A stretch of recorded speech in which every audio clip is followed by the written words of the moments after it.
বিশ্বনবী হাসান হুসাইনকে সব সময় দেখতে যেতেন, হাসান হুসাইনের সাথে খেলা করতেন। বিশ্বনবী বলতেন হাসান হুসাইন হচ্ছে রাইহানাতাইন, আমার সুগন্ধি, আমার পারফিউম। ওনাদের শরীর থেকে বিশ্বনবী ঘ্রাণ নিতেন। হাসান হুসাইনের দেহের এমন কোন জায়গা নাই যে জায়গায় বিশ্বনবী তার ঠোঁট মুবারক দিয়ে চুমা দেয় নাই। সুবহানাল্লাহ।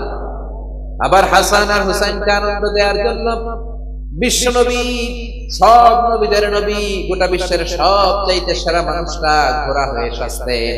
হাসান হুসাইন বিশ্বনবীর কাঁধের উপরে বসে বিশ্বনবীর চুল ধরে ঘোড়া করে করে খেলতো। সুবহানাল্লাহ। কি নবী ছিল! বিশ্বনবী দুর্ভিক্ষের বছর হাসান হুসাইনকে দেখতে গেল। মদিনায় খাবার নাই, পানি নাই, ছাগল আর উটের ওড়ানায় দুধ নাই, সবাই ক্ষুধার্ত, ক্লান্ত, শ্রান্ত, পিপাসার্ত।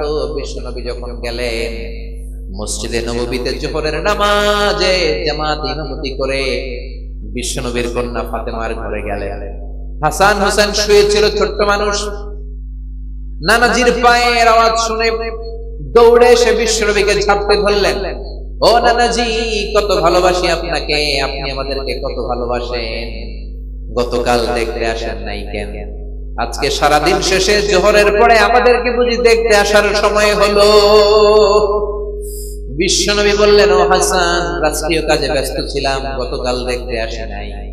তাতে কি হয়েছে? আজকে জোহরের নামাজের পরে তো দৌড়াদৌড়ি করে চলে এসেছি। হাসান এবার বিশ্বনবীর হাত ধরে বললেন, নানাজি, আপনার কাছে একটা বিচার দেব, বিচারটা ঠিক মতো করবেন কিনা আগে কমিটমেন্ট দেন। বিশ্বনবী বললেন, অবশ্যই বিচার করে দেব। ইনসাফপূর্ণ বিচার করার জন্য রব্বুল আলামিন আমারে দুনিয়াতে পাঠিয়েছেন, আমি বিচার না করলে কে করবে?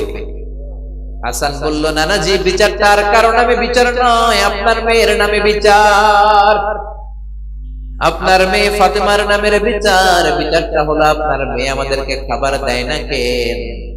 আপনার মেয়ে আমাদেরকে কিছু খেতে দেয় না কেন? গতকাল বলেছিল খাবার দিবে, বলে কি যেন রান্না করে, আসলে খাবার তো কিছু নাই। চুলার মধ্যে পাতিল দিয়ে পাতিলের মধ্যে পানি ঢেলে পানির ধোঁয়া উড়ায়, ছোট্ট দুইটা বাচ্চাকে বুঝ দিয়ে ঘুম পাড়ায়। হাসান আর হুসাইন বলল, নানাজি, গতকাল আমাদেরকে বললো খাবার দিবে, ঘুমিয়ে যাও, ঘুম থেকে উঠলে খাবার দিব, ঘুমালাম। রাত্রিবেলায় খেতে খেতে খাবার চাইলাম, আপনার মেয়ে খাবার দেয় নাই। আবার বললো ঘুমিয়ে যাও, সকালে দিব, আমরা দুই ভাই ঘুমিয়ে গেলাম। সকালবেলা খাবার চাইলাম, খাবার দেয় নাই। আবার ঘুম পাড়ালো, আবার খাবার চাইলাম, খাবার দেয় নাই। আমরা তো সহ্য করতে পারি না নানাজি, আমরা ছোট্ট দুইটা মাসুম বাচ্চা, আর সহ্য হয় না ক্ষুধার জ্বালা।